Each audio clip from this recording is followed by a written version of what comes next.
Hello मेरे प्यारे दोस्तों, कैसे हैं आप सभी। स्वागत है आप सभी का आपके गुरुजी के चैनल एसटीजा चैनल पे। और मेरे प्यारे बच्चों, आज मैं आप लोगों को बहुपद चैप्टर का पार्ट 3 करवाऊंगा। इससे पहले मैंने आप लोगों को पार्ट 1 पार्ट 2 बहुत ही अच्छी तरीके से बता दिए, सिखा दिए, समझा दिए। अगर आप लोग नहीं देखे हैं तो आप लोग देखिए, मैंने आप लोग को उसमें बहुत सारे ऐसे इंपॉर्टेंट नोट्स पॉइंट हैं जो कि आप लोग के लिए जानना बहुत ही आवश्यक है। मेरे प्यारे बच्चों, अगर आप लोग जान लेते हैं तो फिर आपको बहुपद चैप्टर से जितने भी इंपॉर्टेंट प्रश्न आएंगे वो सारे प्रश्न बनेंगे। बहुत ऐसे भी प्रश्न होते हैं जो आप लोगों से शायद नहीं बन पाते होंगे। हाँ, लेकिन अगर आप लोग अपने गुरुजी का मेरे प्यारे बच्चों इंट्रोडक्शन पार्ट कर रहे हैं तो विश्वास मानिए, ऐसा कोई भी प्रश्न नहीं होगा बहुपद चैप्टर से रिलेटेड जो आपको नहीं बनेंगे। सारे प्रश्न बनेंगे और सारे प्रश्न आपको समझ में भी आएंगे। हाँ, लेकिन उसके लिए कंडीशन अप्लाई है मेरे प्यारे बच्चों। जितना भी इंट्रोडक्शन पार्ट होता है, बेसिक कंसेप्ट पार्ट होता है, उसको कीजिए, सीखिए, समझने का प्रयास कीजिए। और ये भी पार्ट मेरे प्यारे बच्चों इंट्रोडक्शन पार्ट ही है, इसको देखिए, समझने का प्रयास कीजिए। आज मैं आप लोग को बताऊंगा सबसे पहले मेरे प्यारे बच्चों, जो रैखिक बहुपद का आलेख कैसा होता है, द्विघातीय बहुपद का आलेख कैसा होता है, क्योंकि ये आपके ऑब्जेक्टिव में सीधे पूछे जाते हैं। और वहां पे आप लोग को ये आप लोग पढ़े नहीं रहते हैं, ना ही आपके क्वेश्चन में जब 2.1 से लेके आप लोग आगे सारे चैप्टरों को सॉल्व कीजिएगा तो मेरे प्यारे बच्चों, आप लोग को कहीं भी देखने को नहीं मिलेगा जो रैखिक बहुपद का आलेख कैसा होता है, नहीं होता है। अब यहाँ पे मैं आपको सिखाऊंगा और आपको ये बिहार बोर्ड के एग्जाम में जरूरी देखने को मिलेंगे। सबसे पहले देखिए, एक घातीय हो या रैखिक बहुपद हो मेरे प्यारे बच्चों, एक घातीय हो या रैखिक बहुपद हो, इसका जो आलेख होता है एक सरल लेखा होता है। इसका आलेख कैसा होता है? सरल लेखा होता है। इसको याद कर लीजिएगा, ये याद करने वाला पॉइंट्स है, इसको समझ में अपने माइंड में बैठा लीजिएगा मेरे प्यारे बच्चों। और जब मैं आपको सिखाऊंगा, क्योंकि मैंने ये चीज जो ये एक मेरे प्यारे बच्चों एक सरल लिखा होता है, ये कैसे होता है, नहीं होता है, ये क्लास 9th में ही मैंने आप लोग को बताया था। वहां पे भी आप लोग देख सकते हैं इसको, और कैसे होता है, नहीं होता है, वो मैं एग्जाम्पल के साथ भी वहां पे करवाया था, उसको सीख सकते हैं। अब यहाँ से हम बात करते हैं किसी द्विघात बहुपद का आलेख उद्गतोमुखी यानी कि अपवार्ड, या उद्धोमुखी यानी कि मेरे प्यारे बच्चों डाउनवार्ड, जिसे हम परवलय कहते हैं, परवलय के रूप का होता है। आप लोगों से ऑप्शन में देखेगा जो द्विघात बहुपद का आलेख कैसा होता है, परवलय, सरल लेखा। तो आप लोग को ध्यान रखिए, जो परवलय आकार का जो होता है वो क्या हो जाएगा मेरे प्यारे बच्चों, तो वह उसका आलेख हो जाएगा, द्विघात बहुपद का आलेख हो जाएगा। अब द्विघात बहुपद में इस तरह से एक दो प्रश्न भी पूछे जाते हैं जिसमें कि पी की शून्यकों की संख्या मांगी जाती है आप लोगों से। तो मेरे प्यारे बच्चों, ये ध्यान रखिएगा, कभी भी पी की शून्यकों की संख्या जो अगर मांगी जाए, वैसे मैं आप लोग को चैप्टर में करवाऊंगा ही, लेकिन यहाँ पे भी आप लोग एक बार देख लीजिए, कभी भी मांगी जाए तो मेरे प्यारे बच्चों एक्स एक्सिस को जितना बार वो रेखा काटता हो या टच करता हो तो वह उतना बार मेरे प्यारे बच्चों क्या हो जाएगा, तो वो शून्यकों की संख्या होगी। जैसे हम बात करें यहाँ पे, तो एक बार और दो बार यहाँ पे काट रहा है, तो पी एक्स में शून्यकों की संख्या कितनी हो जाएगी मेरे प्यारे बच्चों, तो 2 हो जाएगा। आई होप आप सभी को समझ में आ गया होगा। अब मैं आप लोग को मेरे प्यारे बच्चों जीरोज ऑफ पॉलिनोमियल, यानी जीरोज ऑफ पॉलिनोमियल अगर बात करें हम लोग, तो मेरे प्यारे बच्चों बहुपद के शून्य या शून्य के बारे में सिखाऊंगा और समझाने का प्रयास करूंगा। Zeros of polynomial, zeros of polynomial, zeros of polynomial के बारे में बताऊंगा मेरे प्यारे बच्चों। आप लोग पेशेंस होकर सीखिएगा, समझने का प्रयास कीजिएगा। देखिए, रैखिक बहुपद का शून्यक, रैखिक बहुपद का शून्यक हम लोग कैसे निकालेंगे? रैखिक बहुपद आप सभी जानते हैं, मैंने आप लोग को सिखाया भी हूँ मेरे प्यारे बच्चों। रैखिक बहुपद क्या होते हैं? तो ए एक्स प्लस बी के रूप का होता है। इसका जो स्टैंडर्ड फॉर्म होता है, सामान्य रूप होता है, ए एक्स प्लस बी के रूप का होता है। और इसी का हमें शून्य निकालना है, का शून्य। शून्य, शून्य का मतलब हुआ मेरे प्यारे बच्चों, ये एक्स का मान हम कौन सा रखे जिसके ये टर्म जो है मेरे प्यारे बच्चों, ये इसका मान 0 आ जाए। एक्स का हम कौन सा मान रखेंगे जिसमें कि इसका मान क्या हो जाए, तो मेरे प्यारे बच्चों 0 हो जाए। चलिए हम आपको समझाने का प्रयास करते हैं। तो ए एक्स प्लस बी बराबर हमें क्या आ जाना चाहिए? 0 आ जाना चाहिए। अब यहाँ से हम सॉल्व करते हैं। सॉल्व करने पे देखेंगे तो ए एक्स इक्वल टू क्या आ जाएगा, प्लस में भी है इधर आने पे माइनस में भी आ जाएगा, और एक्स इक्वल टू क्या हो जाएगा, माइनस बी अपॉन ए हो जाएगा मेरे प्यारे बच्चों। तो एक्स का मान क्या हो जाएगा, यहाँ से आप लोग देख सकते हैं, सीख सकते हैं, माइनस बी बाई ए। ये आप लोग ध्यान रखिएगा जब रैखिक बहुपद का कभी भी शून्य ज्ञात करना हो। जैसे एग्जांपल का हम लोग एग्जांपल लेके समझने का प्रयास करते हैं, 2x प्लस 5 इक्वल टू 0 हो, या 2x प्लस 5 का शून्य निकालने के लिए कहा जाए, तो डायरेक्टली आप लोग यहाँ से कह सकते हैं एक्स बराबर माइनस बी बाई, बी का मान ये हो गया तो माइनस 5 बटे ए, का मान क्या हो गया 2, यानी कि माइनस 5 बाई 2 आप लोग डायरेक्टली कह सकते हैं। या इसको आप लोग सॉल्व करके भी कर सकते हैं, गुणनखंड करके भी। कैसे? तो 2x इक्वल टू प्लस में 5 इधर आने पे माइनस 5 हो जाएगा, और x इक्वल टू क्या हो जाएगा, माइनस 5 बाय 2 निकल के आ जाएगा। तो मेरे प्यारे बच्चों, रैखिक बहुपद में ज्यादा प्रश्न आपको देखने को नहीं मिलेंगे, इतना ही देखने को मिलेंगे। दूसरा मार्कर निकालिए, उससे देखने को नहीं मिलेंगे। बस आप लोग को समझना होता है कि वो होता क्या है, रैखिक बहुपद का शून्य कैसे निकालते हैं। अब द्विघात बहुपद का हम लोग शून्य का बात करते हैं। द्विघात बहुपद, अब द्विघात बहुपद का जो स्टैंडर्ड फॉर्म होता है वो क्या होता है, A X square plus B X plus C का शून्यक, शून्य या शून्यक मेरे प्यारे बच्चों, शून्यक।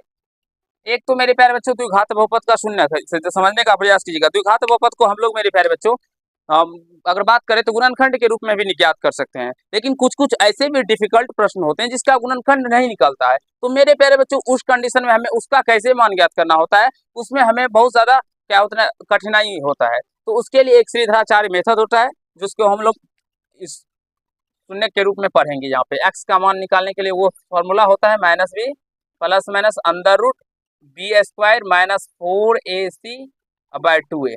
मेरे प्यारे बच्चों यह जो है यह फॉर्मूला श्रीधराचार्य मेथड है, ये श्रीधराचार्य ने दिया था, और इसी फॉर्मूला की सहायता से हम लोग एक्स का मान निकाल सकते हैं। कोई भी डिफिकल्ट प्रश्न हो जिसका गुणनखंड विधि से हम लोग अगर शून्य नहीं निकाल पा रहे हैं तो इस मेथड से मेरे प्यारे बच्चों एक्स बराबर minus B plus minus under root B square minus 4c by 2a करके निकालेंगे। और ये सूत्र कहाँ से आया, कैसे होता है, मैं आगे आपको प्रूव भी करके बताऊंगा। तो पेशेंस बना के रखिए, पढ़िए, सीखिए और समझने का प्रयास कीजिए। सारे कंसेप्ट को मेरे प्यारे बच्चों देखिए एक बार और देखने का प्रयास कीजिए। अब मैं आप लोग को सिखाऊंगा मेरे प्यारे बच्चों, यहाँ से देखिए। अब यहाँ पे आप लोग देख सकते हैं ये प्लस और माइनस है, तो यदि मेरे प्यारे बच्चों यदि द्विघात बहुपद के शून्यक अल्फा एवं बीटा हो, अल्फा एवं बीटा हो, तो मेरे प्यारे बच्चों मैंने आप लोग को बताया था जो द्विघात बहुपद के शून्यक 2 होते हैं, रैखिक बहुपद के शून्यक 1 होते हैं, त्रिघात बहुपद में 3 शून्यक होते हैं, चतुर्थघात बहुपद में 4 शून्यक होते हैं। इस अधिकतम 4 शून्यक हो सकते हैं और द्विघात बहुपद के अधिकतम शून्यक 2 हो सकते हैं। मैंने आपको ये अच्छे तरीके से बताया था। तो यहाँ पे अल्फा और बीटा वही 2 शून्यक है, देखिए यहाँ पर बाबू। तो यहाँ से अल्फा बराबर मेरे प्यारे बच्चों ये फॉर्मूला हो जाएगा minus B plus under root B square minus 4ac by 2a। दिखाई पड़ रहा है बाबू, एक बार देख लीजिए आप लोग।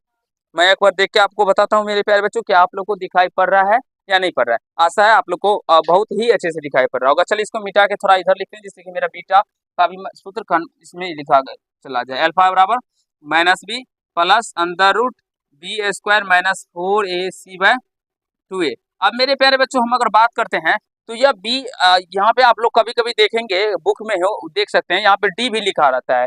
तो डी क्या होता है, ये विवेचक या विभक्तर होता है जो कि हम द्विघात समीकरण में आप लोग को पढ़ाएंगे, वहां पे बताएंगे जो डी बराबर डी हम लोग क्यों लिखते हैं, क्योंकि ये B square minus 4ac equal to D होता है मेरे प्यारे बच्चों। तो बहुत सारे आप बुक में यहाँ पे डी भी देख सकते हैं, तो ये ऐसा मत समझिएगा जो वो गलत है या सर ने जो बताया वो सर गलत है, ऐसा कुछ भी नहीं है, दोनों सूत्र सही है। तो अल्फा बराबर क्या हो जाएंगे minus B plus minus under root B square minus 4ac by 2a, और बीटा बराबर मेरे प्यारे बच्चों सॉरी अल्फा बराबर minus B plus under root B square minus 4ac by 2a, और बीटा बराबर क्या हो जाएगा minus B minus under root B square minus 4ac by 2a।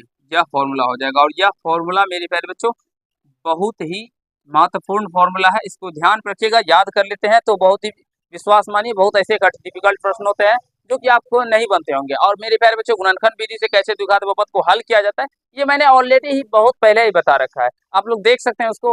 और क्लास 9th में इतने मेरे प्यारे बच्चों आप लोगों को गुणनखंड कर सिखाए हैं जो कि अगर आप लोग पढ़े होंगे तो सारे कंसेप्ट आपको समझ में आ गए होंगे। और यह सूत्र कहाँ प्रयोग होता है मेरे प्यारे बच्चों, जहाँ पे मेरे प्यारे बच्चों कोई रूट वाला मान लीजिए X square plus root 2x plus root 3 इस प्रकार के गुणनखंड आ जाए जिसे कि सॉल्व करने के बारे में आप लोग को बहुत ज्यादा दिमाग यानी कि कठिनाइयों का सामना करना पड़ रहा हो, तो यहाँ पे आप लोग श्रीधराचार्य मेथड के उपयोग करके और इसको सॉल्व कर सकते हैं। तो यहाँ तक आप लोगों को समझने में कहीं कोई दिक्कत या समस्या नहीं हुआ होगा मेरे अकॉर्डिंग मेरे प्यारे बच्चों। आप लोग इसको देख लीजिए एक बार, सीख लीजिए, फिर मैं अभी आप लोग को इसे आगे बताने का प्रयास करता हूँ और सिखाने का प्रयास करता हूँ। तो एक बार आप लोग जरूर इसको देख लीजिए, उसके बाद मैं आगे बताता हूँ।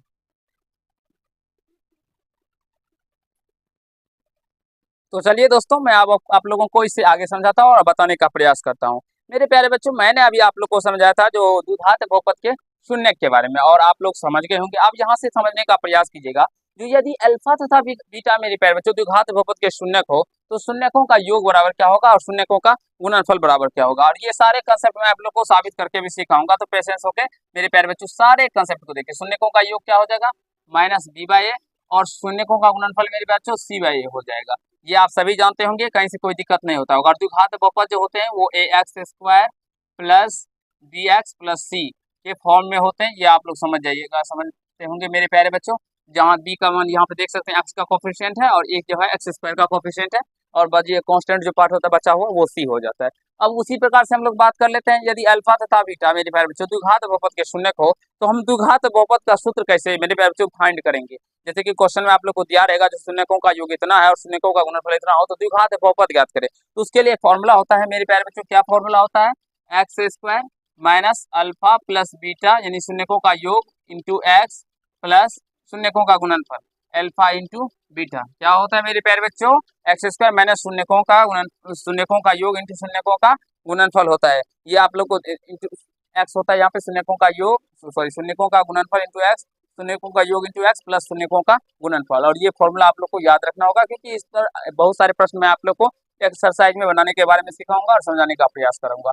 तो आशा है मेरे प्यारे बच्चों ये पार्ट थर्ड आप लोग को आज बहुत ही अच्छा लगा होगा, सीखने में मजा लगा होगा। चलिए आज के पार्ट में इतना ही। अगर आप लोग को ये पार्ट अच्छा लगा हो तो वीडियो को लाइक कर दीजिएगा, कैसा लगा ये कमेंट कीजिएगा, और यदि चैनल पर नए होंगे तो चैनल को सब्सक्राइब करके बेल आइकन को प्रेस कर दीजिएगा जिससे मेरे हर एक वीडियो का नोटिफिकेशन आप तक पहुंचता है।